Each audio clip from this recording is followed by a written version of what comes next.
We are Gold Ivy, a health company dedicated to simplifying health and wellness. Tune in as we search to find the deep, real, and raw truth. We're here to talk big, no room for small talk. It is our mission to inspire, seek growth, simplify the action steps, and build confidence. You decide what works for your daily life and how to transform our lessons into your gold. Are you ready to step into your power? Now is the time. Join us on the fearless pursuit of self-discovery and growth. This is Ivy Unleashed, a Gold Ivy production.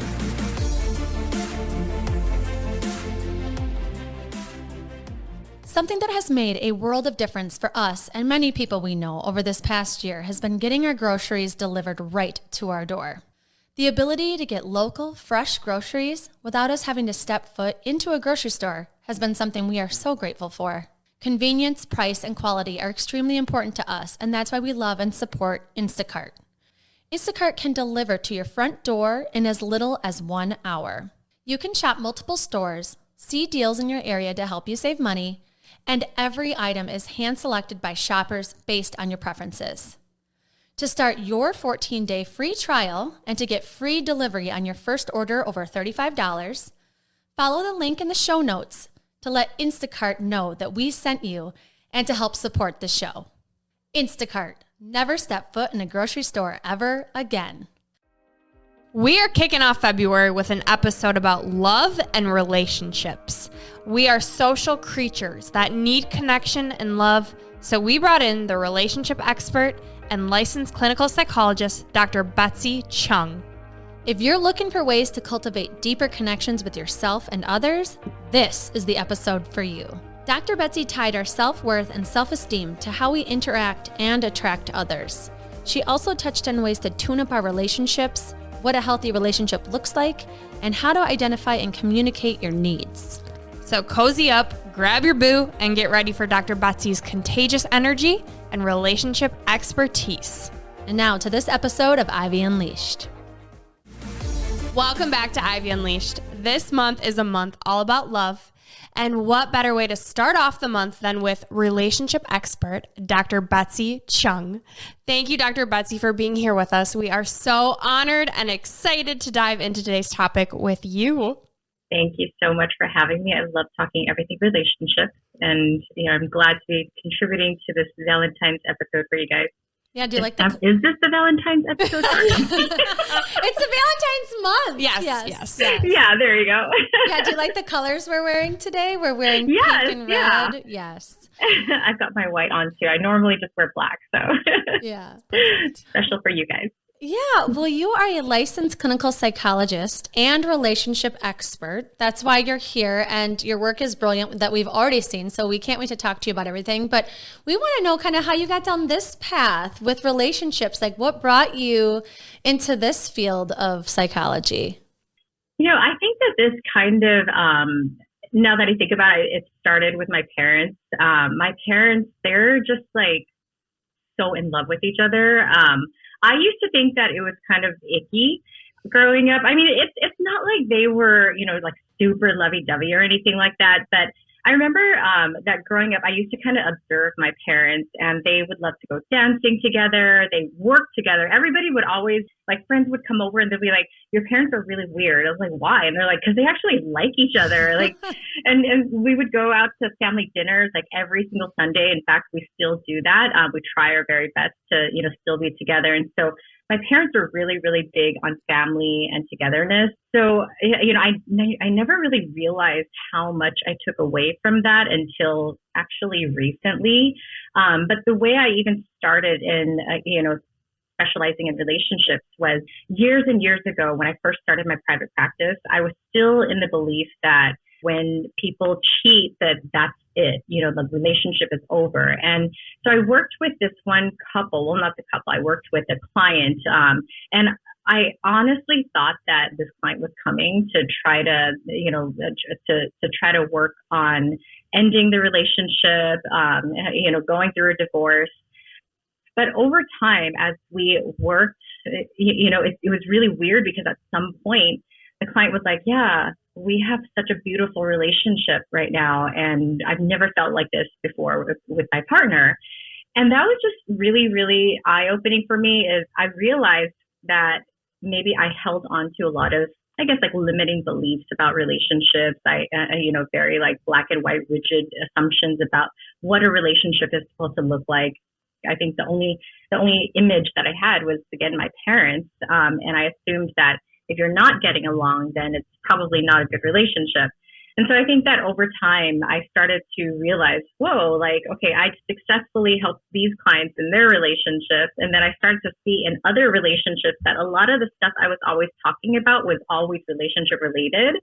Even when it was like self-esteem stuff, it was relationship related because we're social animals, So, like that's kind of where my fascination and my passion in relationships really came from, is from this client, but then also being able to think back and recognize that I generally had a pretty healthy image of what a marriage should look like. I'm really lucky to be able to say that. And it's funny because I think that also kind of informs me in terms of what intimacy and comfort looks like too. Like one of the things, for instance, that my mom used to do is my mom used to be like kind of vulgar, and she was like, she would joke about things that just seemed a little bit inappropriate. And so I remember I would like watch her. I was like, gosh, like she's so annoying. But now with my husband, I'm always like, am I annoying you? Am I annoying you? And I actually like to annoy him. And I realize what that's about. It's like, oh, I feel like I get to be myself around him, So all of these things, just really informed my beliefs in terms of like what a healthy relationship looks like, what healthy self-esteem should look like, what intimacy should look like. So yeah, that's I guess my story of relationships. Yeah, I love how you talk about your relationship as a child, right? So Andrew and I, we've worked with different therapists and transformational coaches and really worked on our inner child and the relationships that we had growing up, and learned how important they are and how much of an impact they have on us now being adults. And your mission statement is, I help you understand your childhood relationships and teach you how to stop them from hurting your adult ones.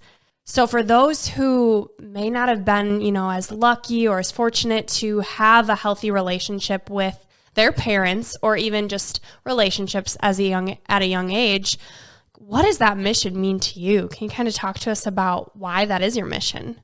Yeah. To clarify, it doesn't mean that just because I grew up seeing my parents have a generally healthy relationship with each other, that they were perfect parents by any means at all. I don't think there's such thing as a perfect parent. Even the most prestigious psychologist that, does attachment work is probably not going to have a perfect experience parenting, just because as humans, we are so multifaceted. We go through so much, and people don't really understand emotions and things like that. I think it's more recently that people are really starting to pay more attention to what child rearing is really about, how to talk to children, understanding the experiences of a child. But I think that for me, the reason why I focus so much on childhood is because when we're kids, when we're born into this world, we literally know nothing. We don't have any judgments about anything. We don't have any idea of who we are, how we relate to the world. And so our relationships with our early caregivers form somewhat of a blueprint for, who we are, how we're supposed to act in the world, how important we are, how we're supposed to treat ourselves. So, as a result of these, I guess, blueprints, what ends up happening is that when nobody else tells us, like, okay, like this message that you receive might not be totally true. This message that you received, might have been received by you in this way when it actually was meant to be communicated in that way. So we received like a lot of messages growing up that we don't necessarily know what to do with. And that informs the way that we engage with the world, the way that we view ourselves. So as a result, in adulthood, we're going to continue to engage with people in this exact same way that we were taught how to. We're going to continue to view ourselves in the way that we were taught to view ourselves, and that impacts how we relate to other people. So that's where a lot of the adult struggles come from, is that, A lot of the ways that we engage in relationships are based on earlier relationships that might not, those kinds of, I guess, methods of engaging might not be applicable to our present relationships anymore. And it might not have been healthy either for us, even when we were children. But, as kids, we kind of figure out certain ways to get our needs met. And those ways that we get our needs met, again, continues on until somebody tells us, like, okay, that's not healthy for you. That does get this need met, but it kind of creates this problem. Yeah. So these patterns that we develop, what ends up happening is that these particular ways that we act continue to cause similar problems in our lives. And part of the job of the mental health professional is to be able to recognize these sorts of patterns that keep creating these unhealthy cycles in our lives. So yeah, that's part of, what I do is I sit there and I listen to a client and I listen to words that they say. I listen to, certain things that they keep saying, like, oh yeah, like this person, this person looked at me weird. I was like, hey, I think I heard that before, so it seems like maybe that's somewhat of a pattern of yours. I'm wondering where that comes from. So yeah, like being able to kind of really listen to a client and listen to their patterns, then we're able to figure out, okay, does this serve you anymore to continue to look at things this way or to continue to approach things in this way? Yeah. And I was going to ask, how do you know when these patterns aren't serving you if it's all you've known? And so I love how you just mentioned that that's where a professional comes into play, right? Things aren't working. Sure. You're not happy. You get that outside perspective. And that's why having a therapist, a coach, someone who an objective perspective is so, so powerful. So before we notice these problems, right, we first have these deep connections with others. And so going back to the beginning, I'd love to hear your perspective on how do we form deep relationships and these deep connections? I love that question. I think that in relation to some of the things that I was talking about right now with like our childhood, we receive certain messages as children about who we are, how lovable we are. And so, when we continue to believe these messages about ourselves, like it informs how we relate to other people. So, I'll give you a quick example. Let's say that as a child, you were crying all the time. Any child cries, right? Let's just say that you have a parent who doesn't like to hear the sound of their child crying. So as a result, what would end up happening is that, this parent is going to treat the child in a way that makes them feel like it's not okay to cry. So if mom or dad rejects me when I cry, or when mom or dad gets frustrated when I cry, this child is going to feel like, okay, that makes me unlovable. So I'm going to not have these feelings anymore. I'm going to hide these feelings. And whenever I'm sad, I'm going to go and either cry in the shower, or I'm going to learn how to suppress certain emotions so that I don't feel that way anymore. If we continue to carry this on into our adulthood, what that means is that we're then engaging with other people in a very inauthentic way, meaning that maybe we believe that this very unlovable part of us is going to continue to be unlovable. So when we have feelings in relationships, then we're only showing the parts of ourselves that we believe were lovable, the parts that were not punished by our parents. And then the parts that were punished, we're going to try very, very hard not to show them. What ends up happening over time, though, in a relationship is that we end up continuing to show up very inauthentically. And the problem with being inauthentic in a relationship is that it contributes to loneliness, because it feels like nobody knows who I am, right? Like nobody truly, truly knows who I am. And if I were to truly show who I am, then these people are going to reject me. And as humans, again, as social animals, we need to feel a sense of belonging. We need to feel like at least one person in this world truly, truly knows us, so that, when things fall apart, that they're going to be there for us, and, and that they're not just going to abandon us and leave us completely alone. So there's just this system, this inside our bodies, our nervous system, that is constantly monitoring that for us, and so, yeah, in terms of developing a healthy, intimate relationship, one of the things that we need to learn how to do is we need to learn how to accept ourselves first. We need to learn how to accept ourselves so that we have the courage to be authentic in relationships. And when somebody doesn't accept our authentic version of ourselves, then we understand that it's not our fault, right? So like if I'm a certain way and I enter a new relationship with somebody who can't accept certain parts of me, then naturally, maybe that just means that this is not the right relationship for me versus there's something wrong with me and I need to continue to hide that part of me. Because over time that does not contribute to, an actually comfortable, peaceful relationship. Yeah. And it makes me think of, when people are searching for a partner, right? And they're thinking about what they want and who they're going to be in this relationship and how they want to get it started, and they don't find it, or they find relationships that don't really work. It's like the second they let go of that mission to find someone and they find themselves, they accept themselves, and they're just living their life to make themselves happy and pursue their dreams. And they kind of let go of that pressure of relationship, and they care for themselves and they figure out what they want in their life, then they attract it. And then they're like, the second I stop caring, I found him or her. It's like, that's why, because you're finally accepting yourself and you can be authentic. You can show up as yourself, and then you'll be in the environments that person that might be attracted to that or have similar things in common with you is also there. Yeah. One of the things that I notice is that the world has learned how to find partners through external sources, right? Like, oh, that guy has a perfect body. Oh, that girl is so beautiful.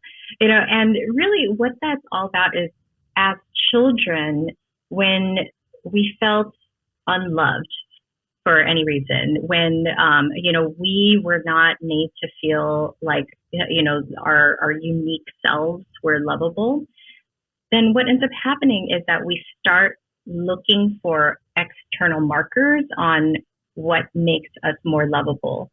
So for instance, like, let's say that I really loved, I don't know, let's throw this out there. Let's say that I loved to hula hoop. And, my parents never made me feel good about hula hooping. Then maybe what I'm going to do is like, okay, then I guess that hula hooping isn't something that makes me lovable or special. And so I might continue to hula hoop but kind of keep it a secret. And then I'm going to try to look externally at other sources for like what might make me more lovable. So for example, if you look at like Instagram models, right? Part of the reason why we're always looking at Instagram models and celebrities is because they somehow figured out the formula, right? Like lots of people love them. That's exactly, what I need to be like.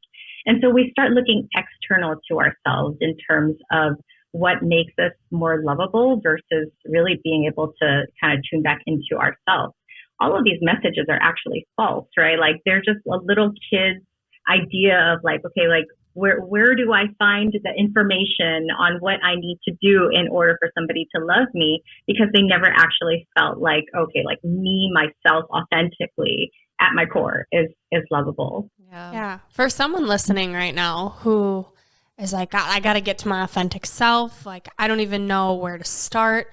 What are some tools that you give your clients to help discover like who really am I and what makes me, kind of starting to dive into that work? Maybe if they're not ready to work with a therapist yet, are there any tools that you recommend? Our authentic selves is basically based on instinctually who we are. So a lot of times I think that we hold back and we're self-conscious and we're just constantly thinking like, oh, is that okay to say that? Or are people looking at me? And whenever we're starting to focus externally at what's happening in our environments and we're worrying about how we're coming off, we're not allowing ourselves to be authentic. When we have certain wants and we're holding ourselves back, or, sometimes it's not even as obvious as that. Sometimes we have gotten so used to ignoring our authentic selves that we just assume that we're like, that we are these easygoing people. Now, this is not to say that it's not good to be easygoing. I consider myself a pretty easygoing person, but it needs to be truly easygoing, right? It's not that like I'm just going to go with the flow because that makes things easier. So what that would mean is that like I never have an opinion on where I want to eat. I never have an opinion on the things that I like. I always have to ask somebody else for permission. I always have to check with somebody else first. Like, oh, how do I look? Do you like what I'm wearing? And if nobody says that they like what you're wearing, it's like, okay, let me go change, right? So when we're holding back, when we constantly seek approval or some sort of a nod from our external environment, that's usually a sign that we don't trust ourselves, that, you know, that we don't trust our own instincts. So I guess a way to practice being more authentic is just to notice those times that you're holding yourself back, right? Like when you want to say something and you're like, oh, should I say that? I would encourage you, why not try it? Just say it and see what happens, right? Like, for instance, I know a lot of people that they really, they have this like silly side. A lot of people say, oh, I have this silly side of me that I really want to come out sometimes. I'm only able to be like that with certain people. That is your inner child trying to, trying to engage with people, trying to bring some joy into people's lives. And I would say, just give it a try. Just say it and see what happens.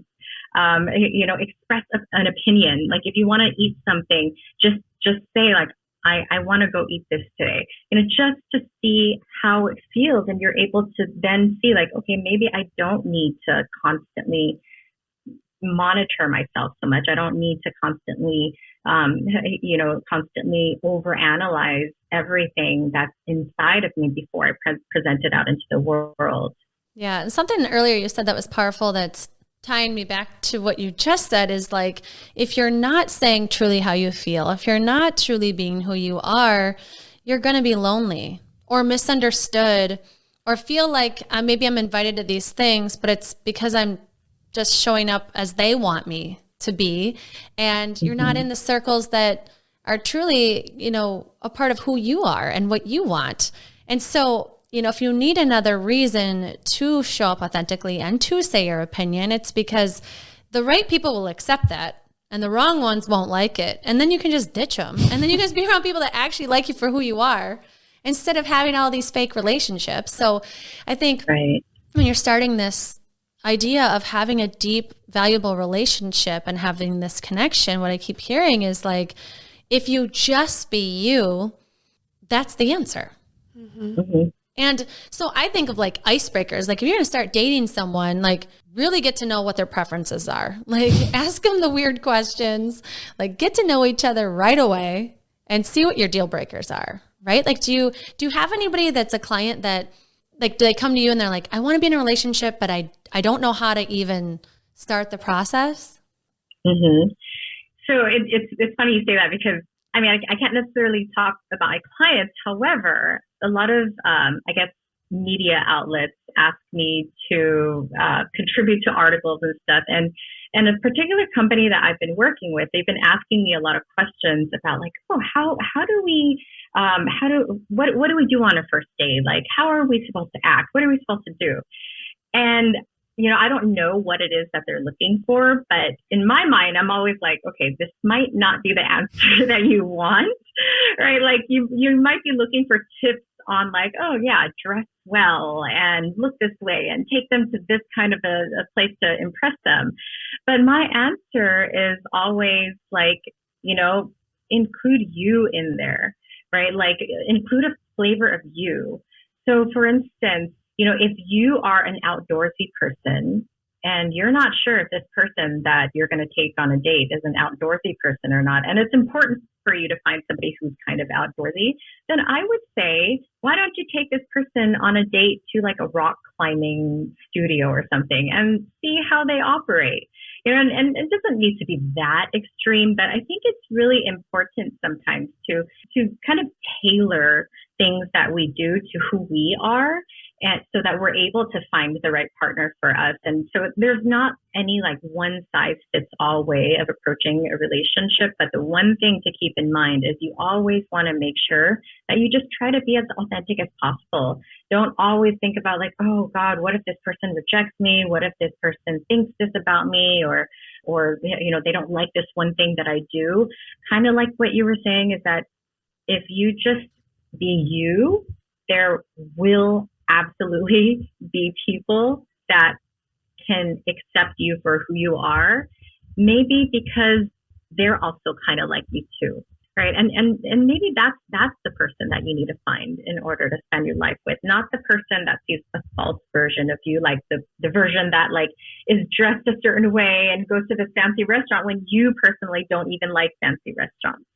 Thinking too, like not even just starting a relationship, if you feel like your connection with your spouse or partner is kind of fizzling, I feel like this could be a tip for anybody. Like, you know what, I used to like to do this and I haven't done it in a while. I feel like you can kind of reignite the flame and do something that you're like, I used to be outdoorsy. I used to go on hikes. Like, would you want to do that with me? Let's like do something together that used to make me light up and see if it's something that's an option for your relationship. Yeah. Yeah. And knowing what you do like and what you don't, right? And your needs, and not being afraid to speak up for yourself and voice those needs. And what I'm thinking of is how that ties back into worthiness and believing that your needs are valid, right? I think about Absolutely the inner child and the work that I've done in my personal experience of worthiness and love, and how as a child having an abandoned father, when I vocalized my needs, it was he leaves, right? And so as I'm doing that inner child work, it's knowing that I can say out loud what I need and my boyfriend isn't going to leave me. And that is some deep work. And we could do 75 podcasts on that. But I just want to touch a little bit on worthiness and how do we, the importance of believing that we're worthy and that by saying our needs, it is helping us and that the right people will be in our corner and they won't leave. So I'm curious, Dr. Betsy, your view on worthiness and how that ties into your authentic self. I think that, and I truly, truly believe this, and I'm pretty sure any psychologist you talk to is going to agree that we all have inherent worth. We just all do, like, period. I don't know if you guys have pets. I love to use pets as examples just because that's a pure love that a lot of people have experienced and they understand. So if you think about it, I don't know if either of you guys have any pets or have had pets. We both want dogs, but someday we'll have a puppy. Or do either of you guys have kids? I have 3 kids. Okay, so you get it. Like you just love them, right? Like period. Not because they do anything for you, not because, in fact, when kids are first born, they don't even make eye contact with you really. Like, I don't have any kids, but my understanding is that, the first month or 2 or maybe even 3 months of having a child is just completely thankless. But you love this little being anyway, for some reason, right? And you can't really put words towards how you feel about your kids. So what that means is that we all have inherent worth, is that when we're born, our parents naturally are supposed to just love us. And so certain experiences sometimes cause us to believe otherwise. And, and so when we're children and our parents hug us, kiss us, protect us, feed us, when we cry and they tend to us, that makes us feel important. So we actually feel like we're worth something. But it doesn't mean that just because we don't feel it, that we're not worth anything. Does that make sense? Absolutely. So I think that, I think that like for us growing up, when we felt love, then we naturally know how to give that love. But when we didn't feel that love, we also don't know how to give that love. So it's possible that, when we were raised by parents who they themselves never really experienced what healthy attunement felt like, if they themselves, felt like there were certain parts of them that upset their parents or something like that, then naturally they're going to also treat their kids that way. Not because their kids are unlovable, but that's just how they learned how to be as a parent. So yeah, like when it comes to self-worth, I think that the one of the things that I've noticed that people struggle with the most is that they don't get that they're inherently worthy. They don't, because it's almost like they're so used to this idea that no, I need to be a certain way in order to be loved, that it's really hard for them to make that connection. But that's just the truth. And if you've ever had a pet, you'll also know that this pet doesn't do anything for you. The pet doesn't make money for you. The pet does not, do chores for you. It doesn't do anything for you. It's just there, and you love it anyway. And that's inherent worth, in my opinion. Yeah, it's your birthright to be loved, and by breathing, you are worthy and you deserve it. And it's knowing that your parents did the best that they could with what they had, and that it's not about you. And also, if you don't think your parents did the best with what they had, you're still worthy of love. I think that statement, it's true in some sense, but I think it triggers a lot of people, because it's like, once you have kids, you have a new understanding of what's possible. Like both my parents had abusive fathers and were such loving parents. And I feel like if they heard that statement, they'd be like, but did they do the best they could? And so I think there is something about that, like the worthiness that you're talking about, and feeling like your parents didn't meet that standard, that really affects your ability to feel that worth. And it's something Brooke and I talk about all the time. And we even have to convince ourselves of things like, just because you're not productive doesn't mean you're not worthy, and we put that value on ourselves because that's how we got seen as children, was performing and showing up. And then that's how we felt it. And so worthiness is such a huge part in relationships too, of being able to even voice what you want. Mm-hmm. Yeah, because I think that along the lines of what you guys are saying, that, like there are certain things as children that maybe we would have had to do in order to feel that love. So for instance, if every time I laughed and sang and told jokes, that's how I could make everybody laugh and enjoy my company. But every time I cried, then people thought I was annoying and left me alone. Then naturally, I'm going to want to continue to entertain people when I grow up. And I'm going to try to hide this other unlovable part of myself. And what that just contributes to is that we grow up almost being like just fragmented selves. We're not our whole selves around people. And that can be a very painful and lonely experience, to just always feel like, okay, I need to be the entertainer. I need to continue to play this role in order to get love. I'm curious for people who are like, okay, I believe I'm worthy, but how do I reinforce that belief so that it becomes, a part of me? I had a rough childhood, or it's something that I'm aware of, but I want to work on it. So, there's affirmations and there's all of these different tips. I'm curious if you have any specific tips that you recommend. The only, I feel, real way to actually believe that we're worthy is we actually have to just experience it. I think that when we continue to show up as our false selves, then there's no way that we will actually know if our core selves are lovable and worthy.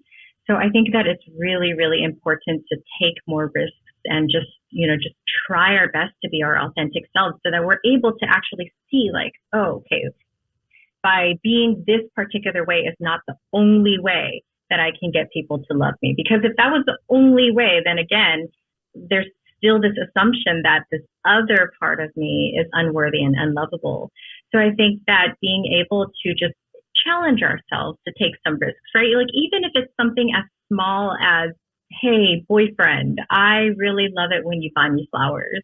Like just being able to express an opinion, depending where you are on your self-healing journey, that can be a really big first step.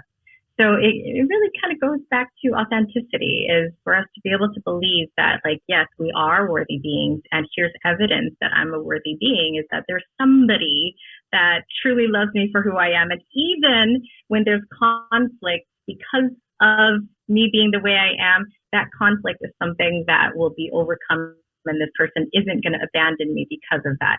So these are all things that I think are important for us to learn about in therapy. I mean, therapy is not the only way, but therapy is really important just because, this is a treatment that's tailored to who you are, what your experiences are, and you're testing out different theories and different new tools based on what's worked for you and what hasn't worked for you. So yeah, that's where I think that we can start developing more worth. Yes, again, asking for what you want. And Ian, if you're listening, I love some flowers, like weekly. Oh, and Justin, please do more surprise trips. Thank you. Look at us just communicating our needs. Thank you, Dr. Betsy. But yeah, speaking of that, I really want to talk about healthy relationships, especially with the relationship expert. I mean, we got you here. Let's get into it. So, the biggest thing that I know from my relationship is that communication is key. If you ask any couple that's been married a long time, they say that. So what comes to mind when you think about like the keys to a healthy, loving relationship? Well, of course, number one, communication. That one is so important. But I think that another really, really important part of every relationship is repair, just because there's always going to be conflict. People, we're just unique beings, and we all have different experiences growing up. There's no such thing as two people with the exact same experiences. You could even be twins and you grew up with the same parents in the same environment and grow up to be completely different people based on things you were exposed to, based on certain, even how your nervous system responds to certain things, So conflict is always going to be a given in any relationship, but I think that efforts to repair, learning how to repair effectively, I think is probably one of the most important things. When we don't repair relationships, and there's a rupture, then what could come from that is it's just going to keep getting worse. There's going to be resentments over time. We're not dealing with things as they come up. They're getting swept under the rug. So by learning how to repair, learning how to communicate when these types of things come up, so that we can work together to form a collaborative relationship, I think that that's what helps the longevity of a relationship. So effective repair, is that communicating when it happens or close to the fact after so that you don't sweep it under the rug? Or what does effective repair mean? So effective repair means that there's always some sort of a resolution in the end. So two people, are presented with a particular conflict, and then both people are able to kind of like sit down, and both are heard, and this is how I felt, this is what I need, this is how I felt, this is what I need. And both people work together in order to come to an agreement on how we're going to proceed from this point on. And after that happens, to be able for both people to kind of get back into that love stuff, right? Like now that we've talked about this, we should be able to come together again. We should be able to connect again. When we're unable to connect, usually what that could be a sign of is that, whatever the solution was really wasn't a solution, that allowed us to feel safe enough to connect again. So yeah, like by being able to make sure that we repair after relationships, it allows us to be confident that, this relationship is going to continue to move forward in a way that works for both people. Yeah. Something that's coming to mind is, as we followed you on Instagram, one of your reels was how to actually apologize and how to actually own what you do. And I know in my relationship that I don't feel I can move on till it's a sincere apology. There's no buts. There's no, but I was, or you did. It's a actual apology. And so for me, thinking about that, like effective repair is like we both actually really owned, and you can really feel you care, and you actually say sorry in a true and meaningful way. Yeah. And feel safe. That was I love how you mentioned that. Like you feel safe and heard and that you can move on together. It's powerful. Yeah. And I'm thinking of trust too, like trust in a relationship. I know that's a big thing for people, especially, if your parents cheated on each other, seeing that, being able to trust your partner, or if there was an infidelity already and you're back together. And so can you kind of just speak on trust and how to develop that or how to nurture that in your relationships? Mm-hmm. Yeah, I think that, I guess if we're specifically talking about infidelity, I think that trust is something that needs to be actively addressed. So just because two people have decided to stay together, it doesn't mean that trust has naturally returned. I think that one of the most important ways to deal with trust is we need to be able to see a true sense of remorse from the other person, that they truly understand how they made us feel, and that they're recognizing that what they did caused a particular level of pain for us, and that they're actually taking steps in order to try to earn the trust again. But even the party that suffered, I think it's also really important to create space for the other person to earn trust as well. So I think that in terms of infidelity, it's really important that two people actively work together in order to continue to develop that trust. Maybe in the beginning, there's going to be a little bit more work that needs to be done. Maybe transparency is going to be extra important. But over time, trust is developed through just, more experiences of being able to be trusted, right? Like we have to slowly develop this track record again, where it's like, okay, I see that you've apologized. You've demonstrated that you're willing to take the actions necessary in order to continue to develop this trust. And over time, I think that's how trust is redeveloped in a relationship. What about someone that's been cheated on in a previous relationship and then they start a new one and, call it trust issues or call it whatever you want? Like, how do you work with clients to kind of trust someone that hasn't broken that yet? Mm-hmm. Yeah, I think that that's always a tricky situation, because I think that in those relationships, it is really hard for the other person, because like for them, it feels like, well, I didn't do anything. And so why are you holding this against me?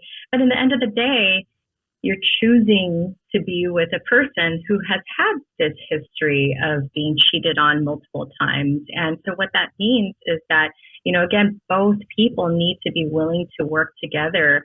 I think that might mean, for instance, being able to communicate as a hurt party, being able to communicate like, these are the things that I need in order to be able to develop trust with you.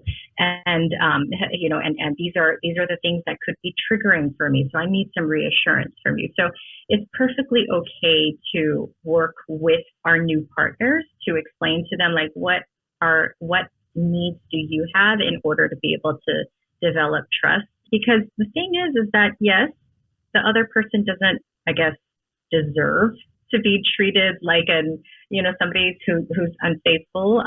But at the same time, like, we as people who have suffered that betrayal, we also deserve to feel the way that we feel. We deserve to be able to protect ourselves the way that we need to in order to be able to trust again. So in every single relationship, it's really a result of two people's experiences coming together, and we need to be able to accept that the person that we're choosing to be in a relationship with comes with certain characteristics that we just need to learn how to work with. Yeah, what I'm hearing is honesty, right? Like honest with how you're feeling, what you need. I think trust and honesty go hand in hand. And also thinking about infidelity and this betrayal, like self-esteem is huge, I think. Speaking of someone who has been cheated on and experienced that, it definitely takes a hit on your self-esteem. And so I'm curious, thinking about self-esteem in relationships, how you feel like self-esteem plays in relationships, like what your viewpoint on that is.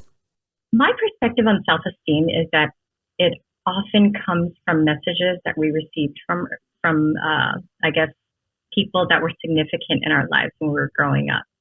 So if we were treated as if we were precious. Like if we felt precious and we felt important, then naturally when we grow up, then we're going to know how to treat ourselves. We view ourselves in that way. And when certain things happen, such as infidelity, we're less likely to blame ourselves because we have that healthy level of self-esteem. Now, I'm not saying, though, that betrayal cannot hurt our self-esteem, because it absolutely can. You know, it does cause us sometimes to ask questions of like, okay, like, what's wrong with me? Like, you know, was there anything that I could have done in order to change the situation? So some of those questions, I think it's really important to be able to kind of process some of these things. And it's like, okay, where are these questions really coming from? Where are these beliefs coming from that this somehow was my fault and that there's something that I could have done or I should do to prevent this from happening again? So if you think again, like, so for instance, if growing up, for some reason, you know, there were certain parts of you that you felt was unlovable. But let's say that you were always loved for praise for being like a pretty girl. What that might do is it might cause you to believe like, okay, like that's my worth, is I'm a pretty girl. So when we're cheated on, then it might cause us to wonder, wait, am I that pretty? You know, because if that's my worth and this person cheated on me, like, am I that pretty? Or we might also wonder, like, it's like, okay, well, I am a pretty girl, but then, you know, this other unlovable part of me, like, is that, you know, did that impact this relationship and cause this person to stray? So there's just a lot of messages that we carry on with us and we repeat every time we're in a certain level of pain, and we're trying to figure out, like, our brains are really smart. It's always trying to figure out problems. So that's what our brains do, is like whenever there's something painful, it's always trying to like solve the problem. And then we're more likely to kind of use old messages that we repeated to ourselves in an effort to try to solve these problems as adults. It's so interesting. You know, I'm thinking about how as a child, the type of attention you got from your parents or the relationship that you saw, that you may be aware or not aware, that you find that in a future partner. So if you have like an emotionally unavailable parent, then you tend to find a spouse that's that way, which is so weird because you think you would go the opposite direction. So why does that happen? I mean, I know it's familiar, but like, wouldn't we want to like rebel and go the opposite direction? Well, the reason why we go for what's familiar is because we know how to handle it, right? Like, we know what to do about this kind of treatment. And so it's not like we naturally go and seek people that will treat us in the same way. I think it's more so that we don't realize that this is a problematic way of being in a relationship, right? So if we grew up in an environment where there was a lot of verbal abuse and we end up dating somebody that is very verbally abusive, it might not strike us that that's a problem. It might feel really bad, but at the same time, it might be like, well, that's normal in relationships, isn't it? And sometimes we get lucky, though. Sometimes we grow up in these unhealthy environments, and then we just happen to find a partner that is very healthy and secure and treats us the way that we deserve to be treated. And, you know, and that's where we got the, you know, that's a very positive thing. But yeah, like, a lot of times the reason why we tend to gravitate towards people that are kind of like our parents is just simply because we're used to it. It's, you know, it's familiar.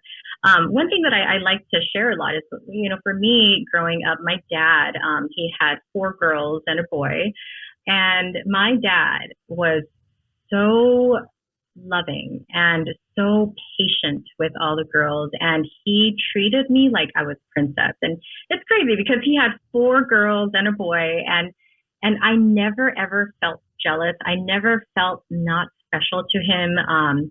And so, you know, growing up for me, naturally, when somebody treated me badly, that stood out to me.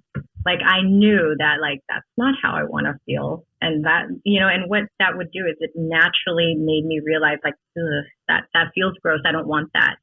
So it's interesting because now, like, when I look at all of my siblings and their partners, all of our partners are very, very caretaking. They're very patient and understanding, very open-minded. And it makes sense, because, we're just naturally gravitated towards a certain feeling that people bring for us.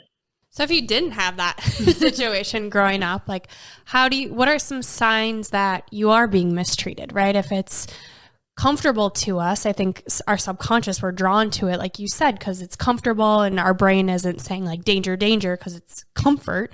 And I think there takes a certain level of awareness and that work to want to be aware. But I'm curious, like, what are some signs of being mistreated that you would want to share? I generally like to approach that in a sense where something is not a problem until it's a problem in your life. So that's one thing that I say a lot to people. So, for example, let's be extreme and take infidelity. If you are somebody who generally believes in polyamory, then maybe your partner, having other relationships isn't such a problem. Now, of course, it can't be secret, right? So like if you're agreeing to be in an open relationship, then it can't be a secret. But generally, like, I guess the point that I'm trying to make is that there's no such thing as like, that this is mistreatment and this is not. Well, actually, let me take that back. If you're being physically abused in any way or emotionally abused in any way, I imagine that can't feel good. Does that make sense? Like, So when it comes to being mistreated, we need to find out, we need to really get in touch with how we feel about a particular situation. So going back to that example of having multiple partners, you might have your entire social network be against that because, for example, polyamory is something that is not very socially common and socially accepted. But this person might feel like it's totally okay. And if they don't feel like they're being abused, if they don't feel like it's a bad situation for them, then maybe it's not so much of a bad situation, right? So I think that in the end of the day, we need to figure out, like, how do I feel about this situation? Because just because something is familiar, it doesn't mean that we feel good about it, right? So if somebody is constantly verbally abusing you, that can't feel good.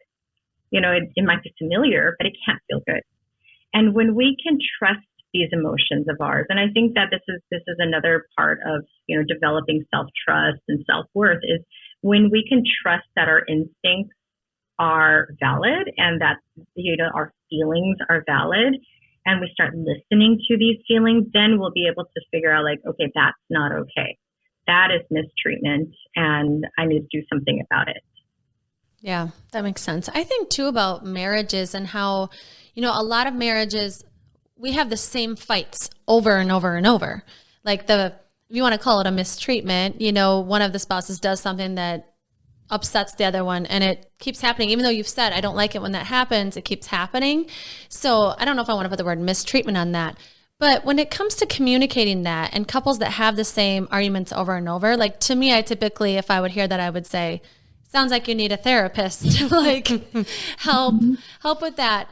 But that's something I feel like happens in marriages. You have these same fights over and over and over, and it doesn't go anywhere. And so what would be a tip that you would give a couple that, they're communicating that it's bothering them, but this same thing keeps happening over and over? Like, what would you say to them?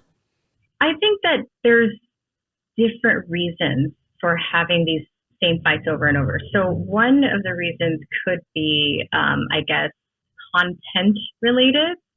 And then the other could be context related.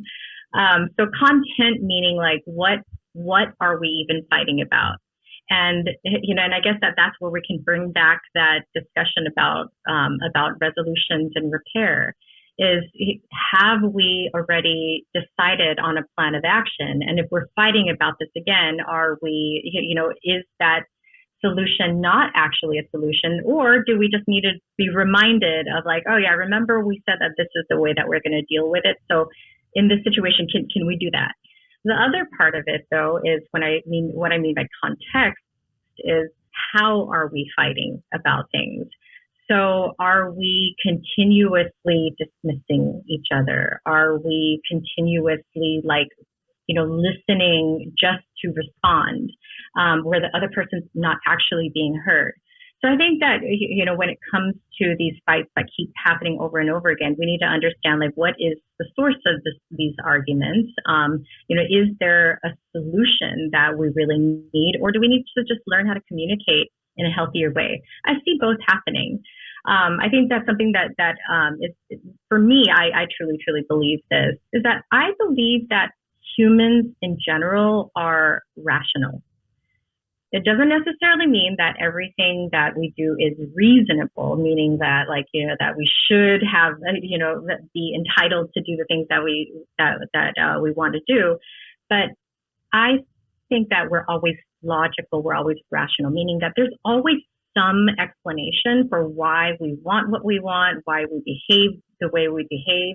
So I think that that's why communication is just so important, because if we actually spent the time to listen to the other person and they spent the time to listen to us, I truly, truly believe that 100% of the time we can understand the other person. We can empathize with their situation.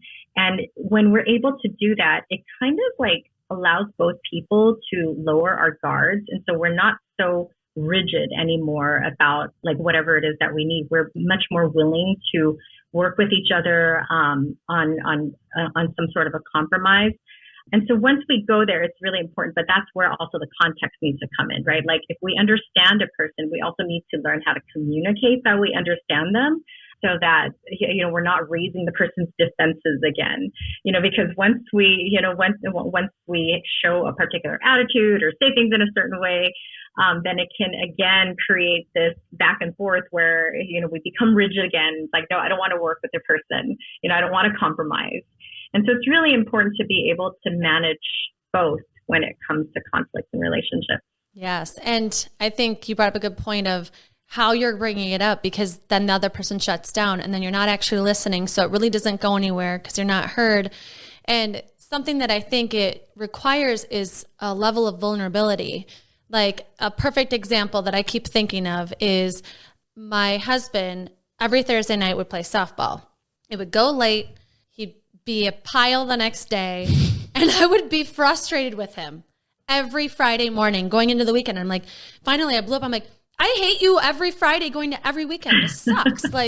I can't stand you. I get so mad. Why do you have to be out so late? And he was what are you really mad about? You know what do you want me to guess why you're that mad? And I was what? He's I think you're jealous. I think you want a Thursday night. And I think that when you see me having fun with my friends and having a late night, it's something you want. And I was shit, he's right. And it was he had to get there. He knows you. Yeah. So it came to this vulnerable spot in me to be okay, I didn't want to admit that I want a night away from my kids because it made me feel selfish to want a night to do whatever I want and not have to do bedtime. It made me feel like a bad mom to say it. And so then I have Monday nights, he has Thursday nights. Our marriage went up 10 notches after just admitting it, admitting what you really want. What's the real problem? What's the root of this? Sure. And communicating. Yeah. And you see that whatever message it was that you received about being a good mom held you back from just being able to be honest about what you want. But once you guys were able to actually sit down and openly, honestly say you know what? Yeah, I do want a night to myself too. It doesn't make you a bad mom. You're still the same mom. But all this means now is that you're not just taking care of other people, you're taking care of you too, because you are just as important as everybody else. Yeah. And I do get looks, I do have opinions on it from other people. I can tell that whatever, but you know what? My unit is healthier and happier because I have time to do whatever I want. And most of the time I still do their bedtime, but I find time in my Mondays to do whatever I want now. And it is nice to have that freedom, and I'm okay with it now. I'm okay with just saying it. Yeah, it seems like it works for you. And, I think that kind of speaks to that other conversation that we had about how do we know that something is a problem? Maybe other people are going to be looking at you from the outside and like, oh my God, she's going to yoga, and when she has 3 kids. But hey, I mean, if you've got a husband at home that's watching 3 kids, then why not? So I think that, yeah, we just need to figure out like what works for me. It might not work for other people, or maybe they've got expectations of what they think it should be okay to be a mom, but that's not what works for you. And if it works for you to go out on Mondays and your husband goes out on Thursdays, then more power to you. Yep. Yeah. Thank you. I think that ties into balance, right? Like you have to find what is your definition of balance. And that's something that we hear as coaches all the time is, how do I balance my personal life, with self-care and filling me up, and then also my friendships, and then my kids and my marriage and my going out time? Like, does the balance exist? How do I find the balance? And I firmly believe that balance is what you make it, right? What do you need? Being honest with yourself and having those open conversations with your husband, with your partner, whoever it may be. But I would love, as a psychologist, to hear what your perspective of balance is. And is it something that is achievable? Absolutely achievable. So the exercise I usually do with clients is I have my clients think about what is a time in your life that you felt your very best. And we use that almost as this model of what you need to do in order to be able to perform your very best right now.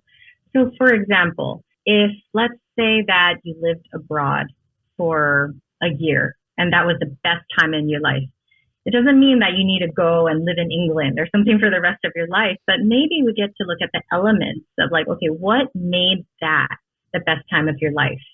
And maybe it's like, okay, well, I didn't have to worry about anybody. I didn't have anybody telling me when I need to go to sleep.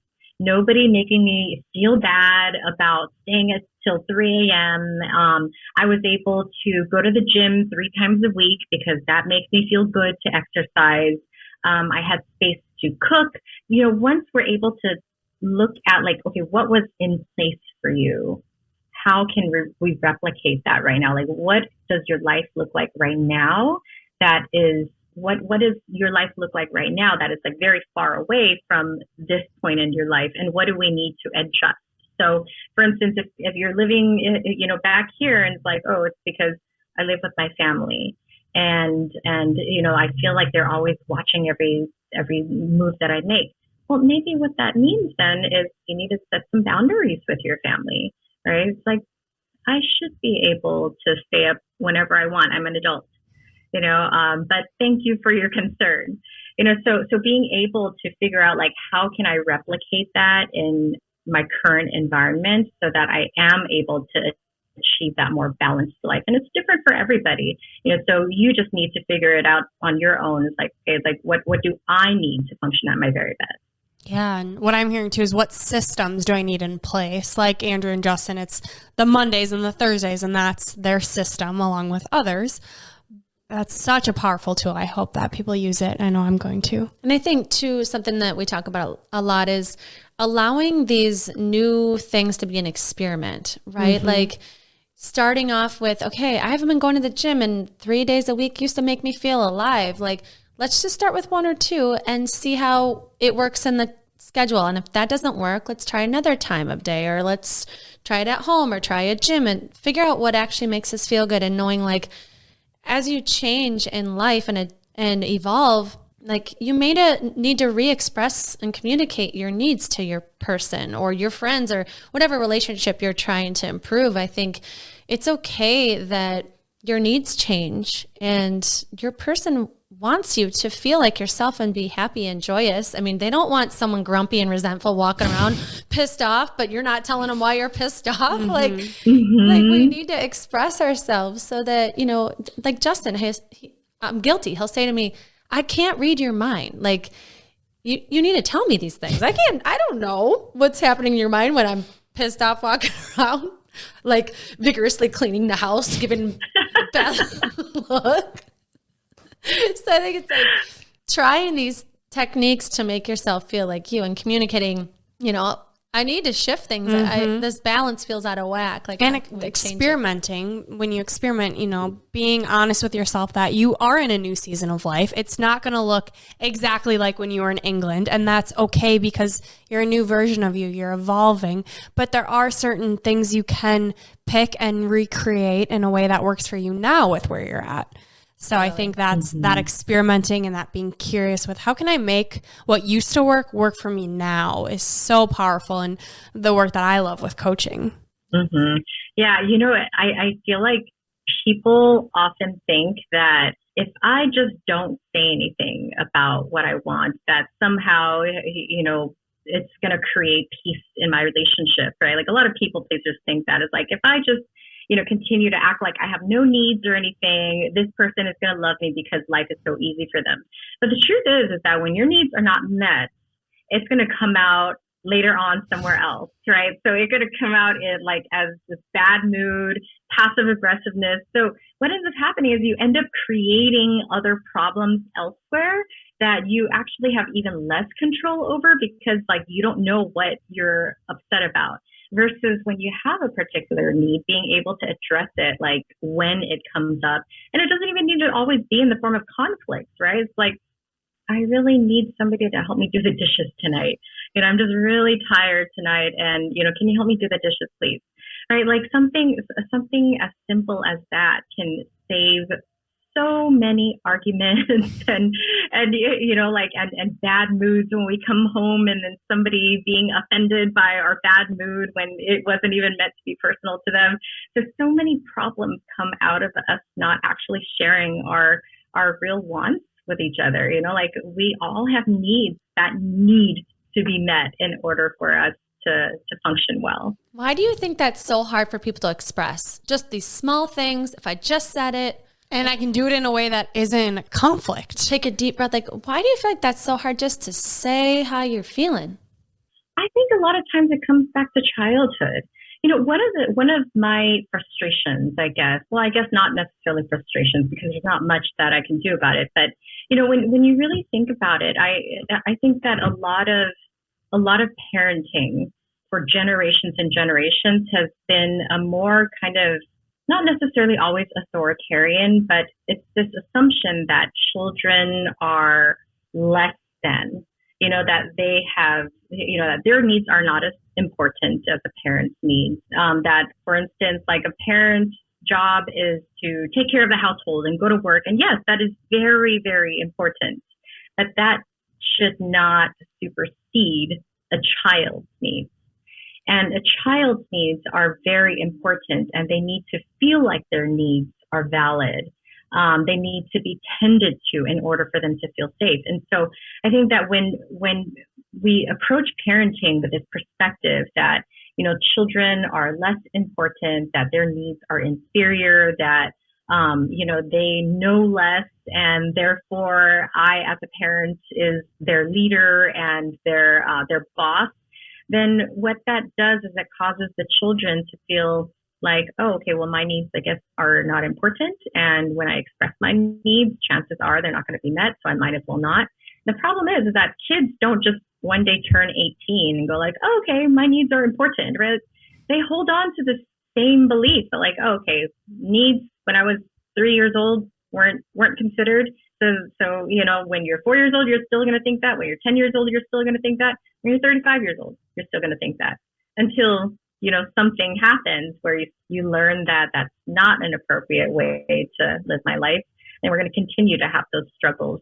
And, you know, because of these kinds of struggles, we also never develop the language to properly communicate our needs. We assume that if we express something, then we expect that, you know, there's going to be some sort of response to it. And so that's where the overanalyzing might come from. Is like, okay, never mind, I'm just not going to ask for it. So just so many different childhood experiences that can affect how we communicate needs or how we even acknowledge our needs.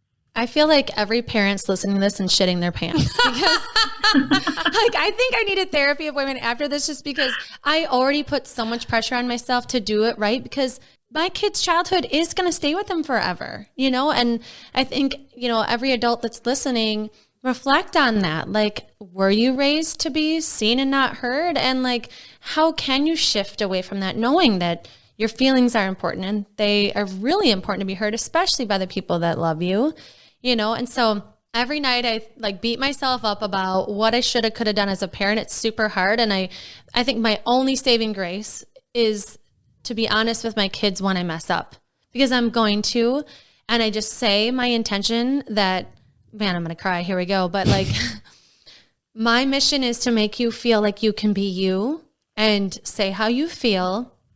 And sometimes I'm going to mess up and not react the way that you want. And I'm sorry. And I'm going to try and do better. And so do you have any advice for parents as we're navigating this and are human and make mistakes, like how to do a good job and be there for your kids, knowing you're going to mess up and knowing there's going to be things they're probably going to carry until that's a lot of pressure.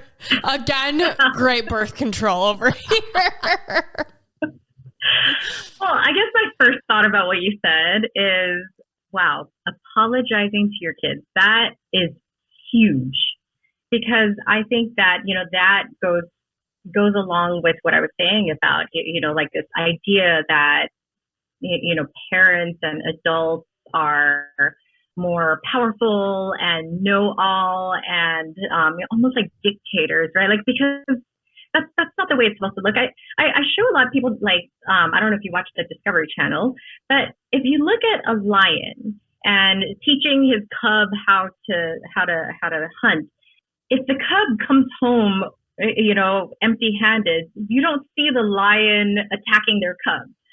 But humans, unfortunately, you know, a lot of times when their kids do wrong, they attack their children. And, you know, and what kinds of messages are being communicated to the kids about like how perfect you need to be and how unlovable you are when you make reasonable mistakes, right? There's no such thing as perfection. So the reason why I pointed to the animal kingdom is because we're animals too, you know, and so that just demonstrates that, you know, maybe we need to be a little bit more understanding, and our jobs, I think that as human parents is guidance. You know, the job is, yes, protect your children, teach them, like, guide them, teach them how to be in the world, teach them how to navigate the world.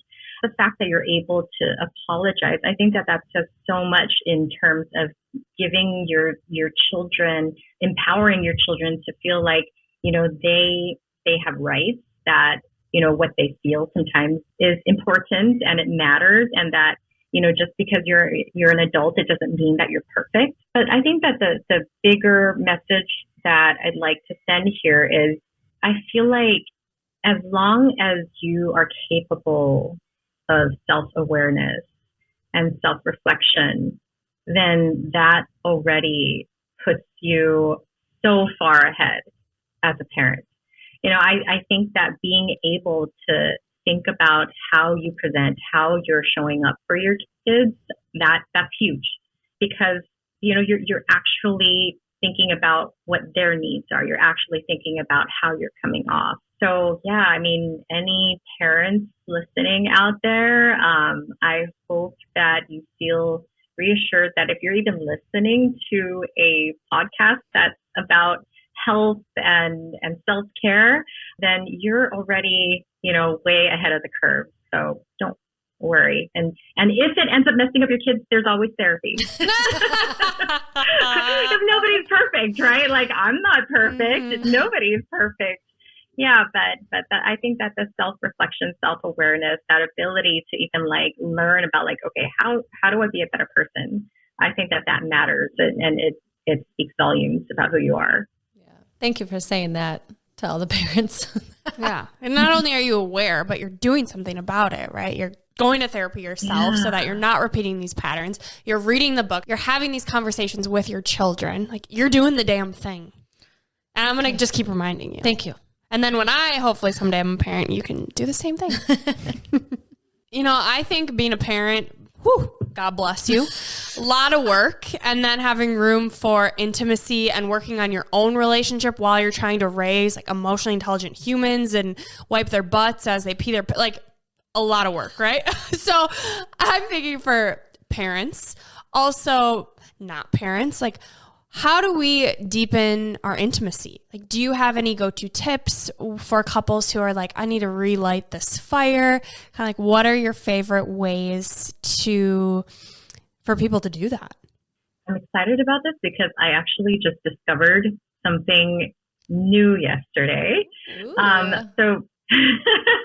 So one thing that I actually thought about is I was actually working with an article. I think I was like telling you guys about that. I was like contributing to an article that was kind of asking about first dates and how to keep the spark alive in a relationship.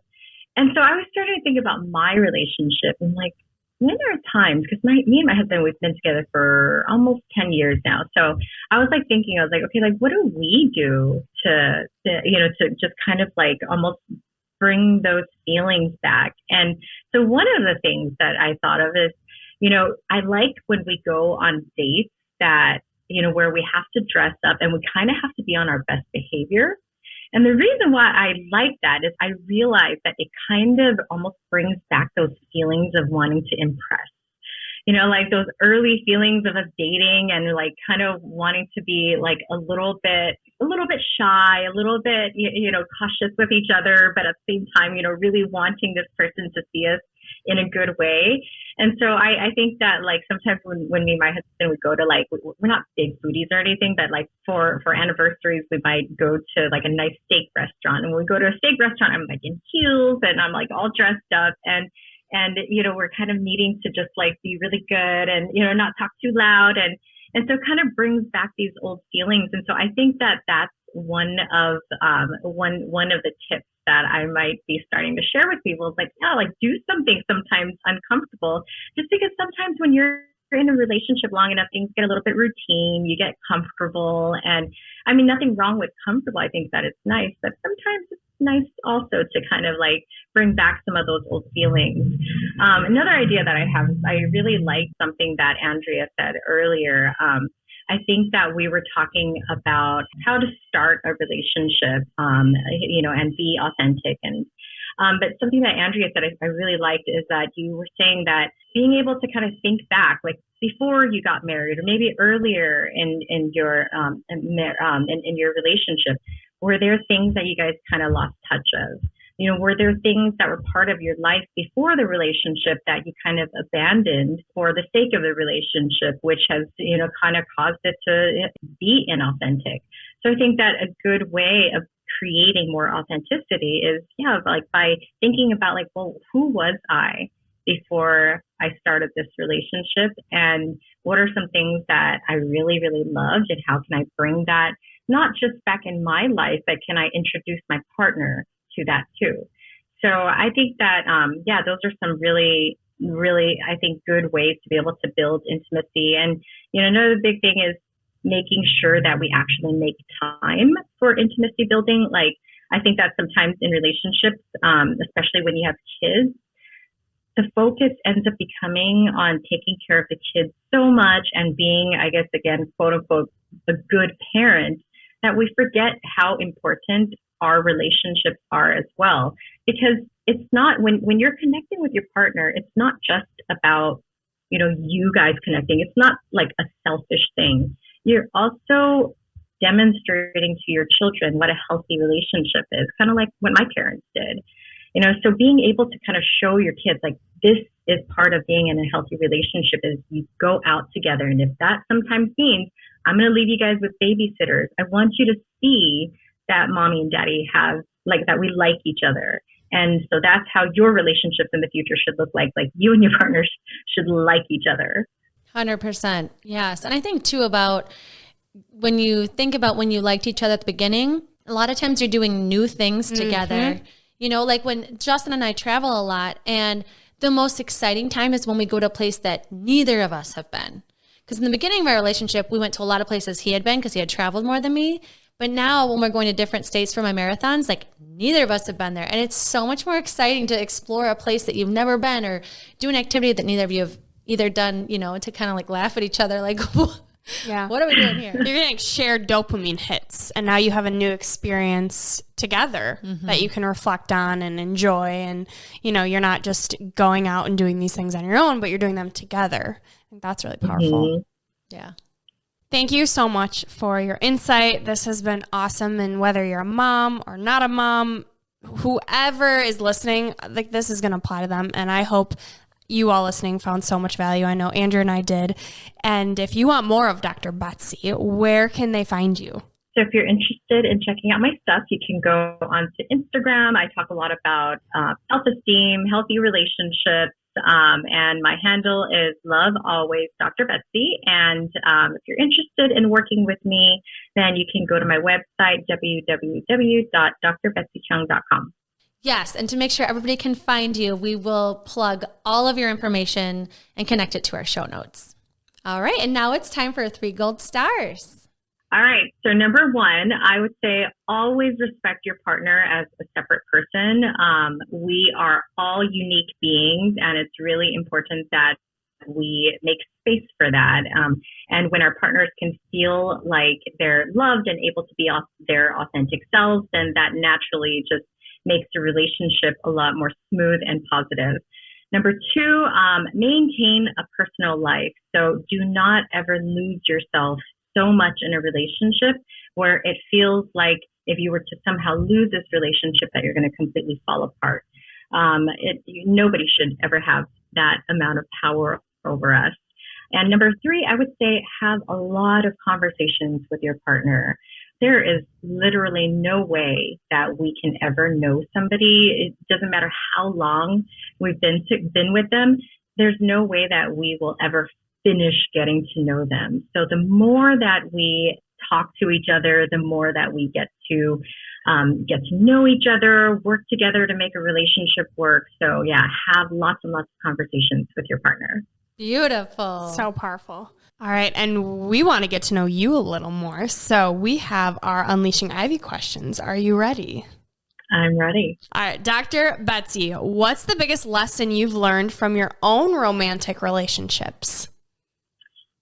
So this is actually kind of new for me too. So just so that everybody knows, like, even though I've been working in relationships for a really long time, I'm always learning new things about my own relationship and just relationships in general, and never stop learning. So for me, I think that I finally actually know what it feels like to be authentic in my relationship. Before, I think that authenticity was something that was like, okay, yeah, like authentic is really important. It makes sense. But being able to actually feel what it's like to be authentic, I think is so important. And because of that, now I feel like my husband has my back for everything. Like I don't have to worry about anything anymore because he's not going anywhere. Like the fact that he knows every single part of me makes me feel so secure that I feel completely safe and secure. So I think that's the one takeaway for me in terms of my relationship. That's awesome that you found that. I love it. All right. Next question. What has been your biggest struggle with self-esteem over the years? I think my inner critic. That one is pretty huge. And so I think that I never realized why I was always struggling to achieve the things I wanted. Like, I'm going to praise myself a little bit. I think I have really good ideas. I have like these notes on my phone. It's always like a movie idea or a business idea. Like there's always ideas in my mind. And I always wondered though, like, okay, these ideas just stay on paper, but how do I translate them? And over the years, I would see like so many times that I would try to start a new project and I would never finish. And what I recently learned is that I have this inner critic that's always talking to me and that's always telling me like, oh yeah, you're dreaming too big. Oh, that's not going to work. You don't know how to do that. So there were a lot of these voices inside my head that were keeping me from taking action and just making me feel really worried that like, oh, I'm going to fail. And so I think that in terms of my self-esteem, being able to recognize when this voice is just simply a voice from my younger self, and it's not actually what I believe. It's not actually true. I think that has tremendously helped me being able to take more risks, be able to follow through with certain things that I want to do. And then over time, making me just feel more confident that I do have power to achieve the things that I want to achieve. Yes, you have everything you need within you. I love that you touched on the inner critic, because that's so important. And I think it ties beautifully into self-worth and your needs and all of the great stuff you've blessed us with. I don't want to let you go, but we have to. So our last question, Dr. Betsy, what is one thing you wish you would have known sooner? I think that if I would have known sooner what it felt like to be in a truly comfortable relationship, this pandemic has really changed my perspective on relationships. It was a very difficult experience for everybody, for the world, but for me, I tend to be an optimist. So I'm always looking for what's the silver lining? Like, how can I benefit from this situation? And so I think that's something that really, really just completely changed the way that I did things, was just that because of the pandemic, I couldn't go out anymore. I couldn't, just like do the stuff that I was normally doing, like going to bars and hanging out with friends and going to like a new birthday party every single weekend. I was only able to hang out with my family and, a select few of friends. And what I discovered is that these are my people. The fact that, even in the midst of a pandemic, and we have to make choices of who we're spending our time with and make these calculated choices of like, should I see this person? And is it safe to see this person? I think that over time, what I realized is that the people that I was actually spending my time with are people I naturally felt comfortable with. And, and when I was able to kind of get in touch with that level of comfort and realize like, whoa, like, for example, I have this cousin who I grew up with her, and we'd always managed to stay in touch with each other. And it was actually my husband that pointed out certain characteristics of our relationship. And I was like, wow, I never realized how comfortable I feel telling her, no, I don't want to go there. No, I don't want to do that. Why don't you come into my house instead? I never realized how comfortable I felt being able to do that. And so I think I think one thing that I wish I knew sooner in my life was just how to engage in relationships. Love it.